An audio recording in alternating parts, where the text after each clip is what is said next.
मैं यहाँ बड़ी संख्या में पहुंचे मेरी माँ बहनों को भी, छोटी बच्चों को भी बहुत बहुत धन्यवाद करना चाहता हूँ और दिल से उनका स्वागत भी करना चाहता हूँ। जो मेरी बहनें और हमारी बच्ची और हमारी माँ यहाँ बैठी है, हमारे वॉलंटियर फोर्स के साथियों का भी मैं धन्यवाद करना चाहता हूँ। और जो वॉलंटियर बहनें आज हमारी हैं यहाँ, जो नीली और सफेद साड़ी पहनकर जो मोर्चा संभाले हुए सारी वॉलंटियर बहनों को भी बहुत बहुत धन्यवाद देना चाहता हूँ। और मैं दिल से धन्यवाद देना चाहता हूँ पुलिस के भाइयों का और हमारी पुलिस की बहनों का कि वो भी बहुत मजबूती से मोर्चा लेके गर्मी में अपनी ड्यूटी का निर्वहन कर रही है। प्यारे साथियों, मैं महामानव तथागत बुद्ध से लेकर जगत गुरु सतगुरु रविदास जी, गुरु नानक जी, गुरु कबीर जी, गुरु वाल्मीकि जी, गुरु घासीदास जी, नारायण गुरु, तमाम उन महापुरुषों का, संत गाडगे जी महाराज, उन तमाम महापुरुषों को श्रद्धांजलि आदरांजलि अर्पित करना चाहता हूं जिन्होंने सांस्कृतिक विरासत हमें सौंपी है और साथ साथ गुलाम भारत में और आजाद भारत में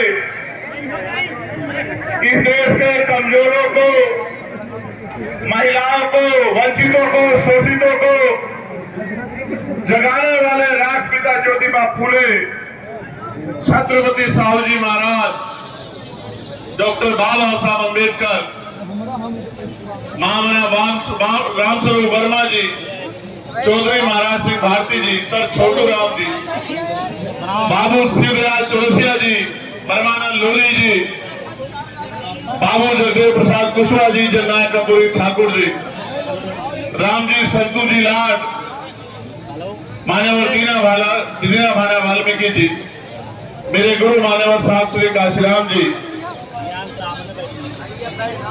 माँ सावित्रीबाई फूले जी, माँ अवंतिकाबाई लोधी जी, माँ झलकारीबाई कोरी जी, माँ अहिल्याबाई होलकर जी,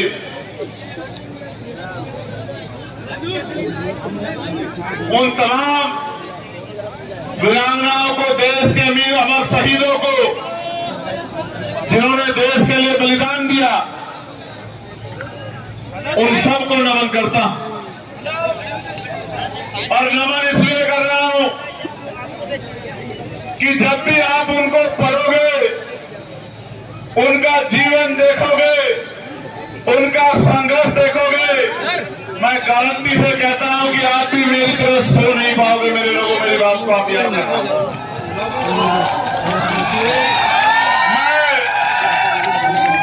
उस बच्ची को भी याद करता हूं जो 7 साल की, जिसको कुलदार उठा ले गया, सिमरन को, उसके परिवार के लिए भी अपने श्रद्धा के सुमन अर्पित करता हूं। उस परिवार को उनका दुख बांटने का प्रयास करता हूं।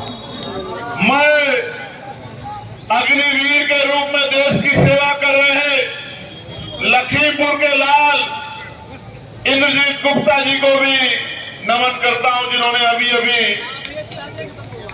शहादत दी है। प्यारे साथियों,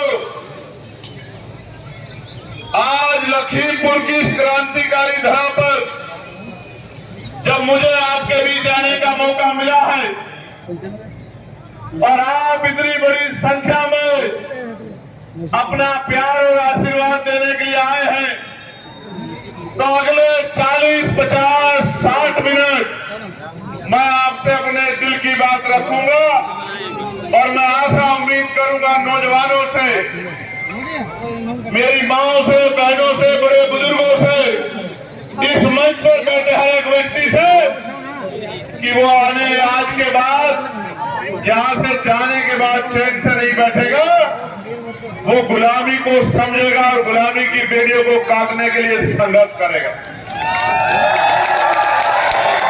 प्यारे साथियों, मैं यहाँ के प्रशासन का भी धन्यवाद करूंगा, जिन्होंने कल रात तमाम हाय हल्ला होने के बाद हमें परमिशन दी।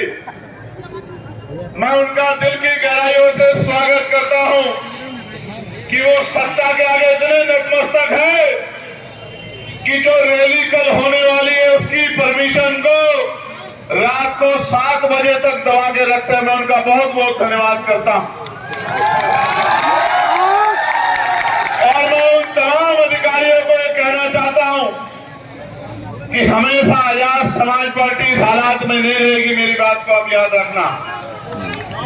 और हमेशा जिनको जो आज आपके दफ्तरों में परमिशन लेके आंख में आंसू लेके घूम रहे हैं कि हमें परमिशन दे दो, परमिशन दे दो, वो भी हमेशा इस हालात में नहीं रहेंगे। एक दिन आएगा कि जब उनकी गाड़ी रुका करेगी तो आप उनके सम्मान में अपने दफ्तर के बाहर खड़े हुआ करोगे। मेरी बात को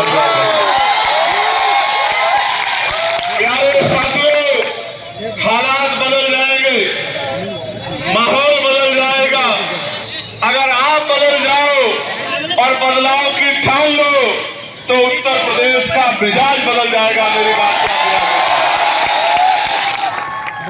मैं आज सुबह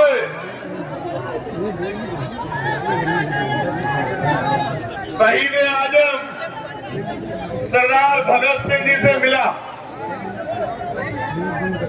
जब मैं उनसे मिला तो मुझे महसूस हुआ कि नौजवानों में कितनी शक्ति है। यहां बैठे हर एक नौजवान को मैं कहना चाहता हूं, जब मैं सुबह उनसे बात कर रहा था, एक क्रांतिकारी दूसरे क्रांतिकारी से उनको पढ़ने के बाद बात कर रहा था, क्योंकि मैंने जेल की काली कोठरियों में, जेल के अंधेरी रातों में दो महापुरुषों को, बाबा साहब अम्बेडकर और मान्यवर काशीराम, और उनके बाद अगर किसी नायक को पढ़ा है तो वो शहीद आजम सरदार भगत सिंह जी को पढ़ा। और आपको जान के आश्चर्य होगा मेरे नौजवान साथियों कि शहीद आजम सरदार भगत सिंह जी ने 23 साल 5 महीने 26 दिन की उम्र में देश के लिए हंसते हंसते फांसी के फंदों को चुमा। मातृभूमि की रक्षा के लिए, मातृभूमि को अंग्रेजों से आजाद कराने के लिए 24 साल से कम उम्र में अपने प्राणों का बलिदान दिया था।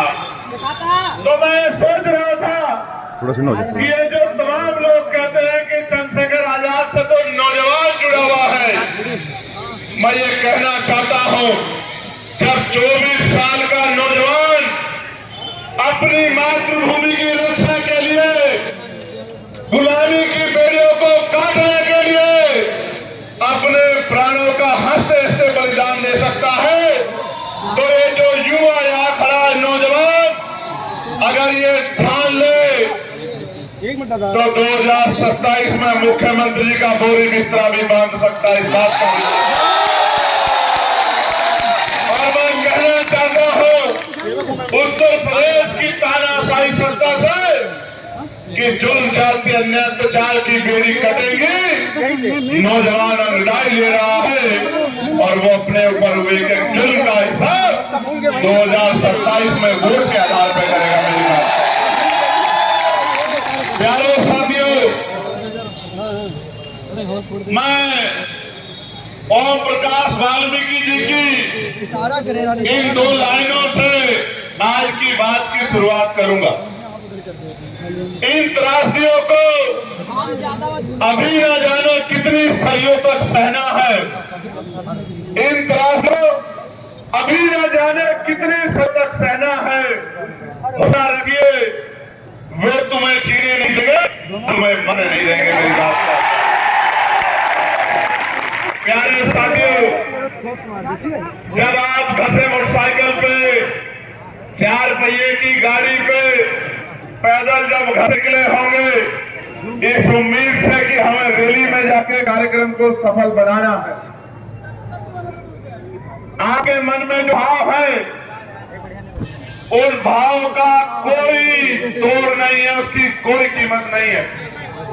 अब तो हम पे जिम्मेदारी है कि जो वादा हम आज आपसे करेंगे, मैं गारंटी लेके कहता हूं, राजकाज बनने दीजिए। साल भर बाद एक एक बात को चेक कीजिएगा पॉइंट के साथ, जो वादा आपसे करेंगे उसको पूरा करके देंगे। मेरी बात को आप याद रखें। प्यारे साथियों, मैं आज की बात यहां से शुरू करूंगा कि ये देश अंग्रेजों का अधीन था, और अंग्रेज वही नहीं होते जिनको आप टीवी में देखते हैं। आज भी अंग्रेजों जैसा व्यवहार इस देश के किसानों, मजदूरों, गरीबों, बच्चों, बच्चियों, तमाम वंचित वर्गों के साथ किया जा रहा। आपको याद है, मैं लखीमपुर एक बार पहले भी आया था। याद है नहीं याद है बताओ? याद है। कहाँ आया था? ये नहीं दुनिया वेरी गुड।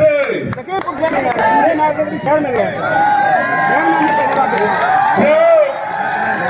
सीतापुर से भी पहले पुलिस ने मुझे रोककर वापस कर दिया, तो पुलिस के भाइयों का सम्मान रखते हुए 7 घंटे मोटरसाइकिल की यात्रा करके हम लोग तिगुनिया पहुंचे थे।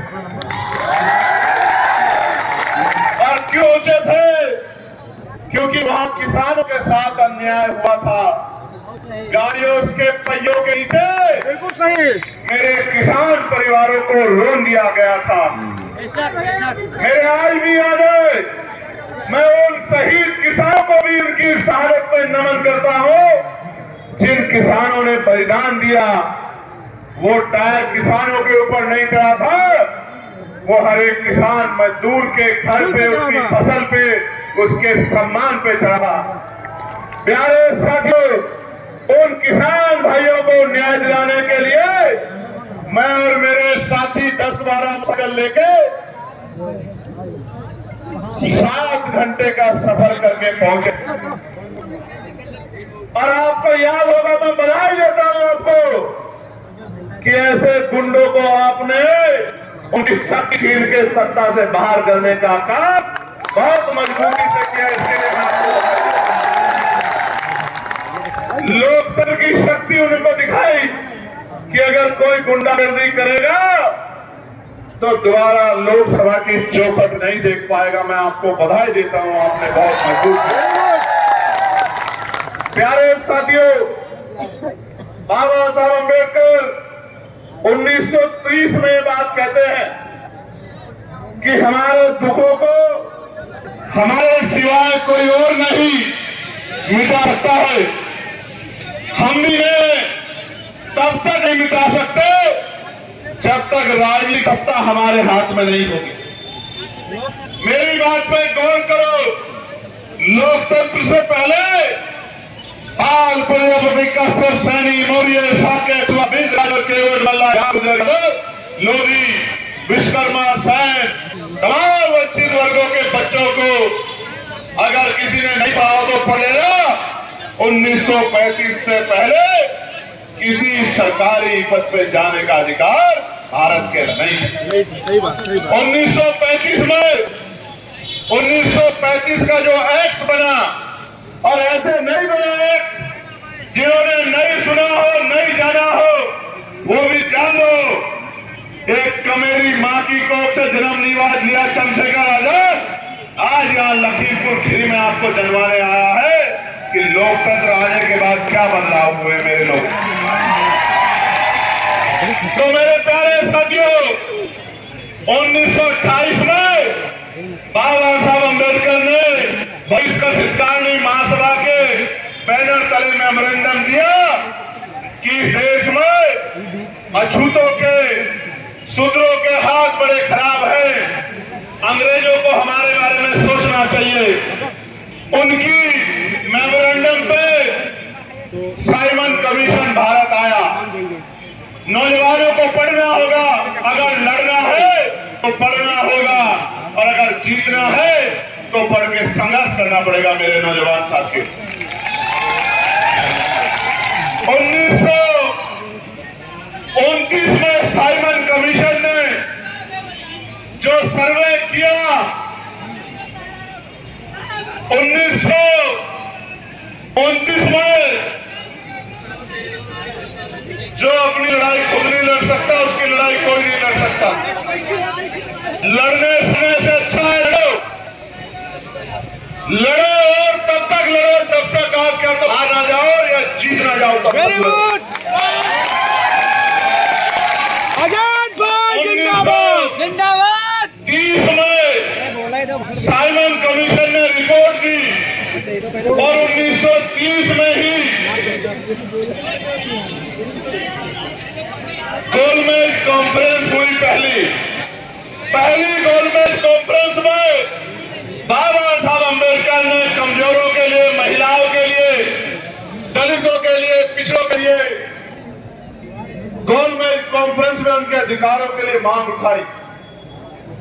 और मुझे बड़े तकलीफ के साथ कहना पड़ेगा कि महात्मा गांधी, जिनको देश में राष्ट्रपिता बाद में माना, महात्मा गांधी उस समय कमजोरों के अधिकारों के खिलाफ खड़े हुए। ये बड़े तकलीफ की बात है, देश नहीं जानता है, लेकिन हमारे महापुरुषों ने जो संघर्ष किया है, उनके द्वारा जो लिखा गया है उसको पढ़ के हमें जानकारी है कि कौन कहां खड़ा था। प्यारे साथियों, 30 में हुई, 31 में हुई, 32 में हुई गोलमेज कॉन्फ्रेंस। 3 गोलमेज कॉन्फ्रेंस के बाद पूरा पैक्ट हुआ और 1935 का एक्ट बना। उस एक्ट में पहली बात यह हुआ कि भारत के लोग भी सरकारी सेवा में क्लास 1 यानी कि सिविल सेवा में आगे कर पाएंगे, हिस्सा बन पाएंगे। 1935 में पहली बार। प्यारे साथियों, आजादी मांगने से नहीं मिली, आजादी भीख नहीं है, आजादी करोड़ों लोगों के संघर्ष से जो शक्ति पैदा हुई, उस शक्ति का परिणाम है आजादी। प्यारे साथियों, बाबा साहब अम्बेडकर ने संविधान में हर एक व्यक्ति को, बालिग व्यक्ति को वोट का अधिकार दिलाने का काम किया। 1935 तक इस देश के पैसे वाले, पूंजीपति, व्यापारी, राजशाही परिवार के लोग, जमींदार, बड़े बड़े टैक्स देने वाले, बहुत पढ़े लिखे लोग वोट करते थे, जिनकी सारी संख्या 10% की देश की आबादी की। कितने परसेंट? जोर से बताओ, कितने परसेंट? 10%। 10% यानी कि 100 लोग अगर थे तो 10 लोग कुर्सी में बैठते थे और उनका फैसला भी 10% लोग करते थे। 90% लोग ना कुर्सी में बैठते थे, ना कुर्सी में बैठने का फैसला करते थे। और मेरी बहनों को जानना चाहिए, पुलिस बहनें जो आज यहाँ खड़ी है, उनको भी जानना चाहिए कि उन 10% में एक भी महिला नहीं थी, किसी भी जाति की और किसी भी धर्म, न वोट देने वाली, न चुनाव लड़ने वाली एक भी महिला नहीं थी। SC ST छोड़िए, OBC छोड़िए, अपर कास्ट जिनको तथाकथित अपर कास्ट कहा जाता है, सामान्य जाति जिनको कहा जाता है, नॉन SC ST OBC जिनको कहा जाता है, उन वर्गों की महिलाएं, मुस्लिम महिलाएं, सिख महिलाएं, जैन महिलाएं भी वोट ना करती थी, ना चुनाव लड़ सकती थी।